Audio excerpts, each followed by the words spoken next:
मी देवेंद्र सरिता गंगाधरराव फडणवीस ईश्वर साक्ष शपथ घेतो की कायद्याद्वारे स्थापित झाले आहे अशा भारताच्या संविधानाबद्दल मी खरी श्रद्धा व निष्ठा बाळगेन।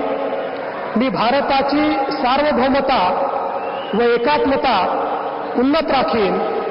मी महाराष्ट्र राज्याचा मुख्यमंत्री म्हणून माझी कामे निष्ठापूर्वक व सत्सद विवेक बुद्धीने पार पाडेन आणि संविधान व कायदा यानुसार सर्व तऱ्हेच्या लोकांना मी निर्भयपणे व निपक्षपातीपणे तसेच कोणाच्याही विषयी ममत्वभाव किंवा आकस न बाळगता न्याय वागणूक देईन। ईश्वर साक्ष शपथ घेतो की महाराष्ट्र राज्याचा मुख्यमंत्री म्हणून माझ्या विचारार्थ आणली जाईल किंवा मला ज्ञात होईल अशी कोणतीही बाब असा मुख्यमंत्री म्हणून माझी कामे यथायोग्य पार पाडण्यासाठी आवश्यक असेल ते खेरीज करून एरवी मी कोणत्याही व्यक्तीला किंवा व्यक्तींना प्रत्यक्षपणे व अप्रत्यक्षपणे कळवणार नाही किंवा त्यांच्याकडे उघड करणार नाही।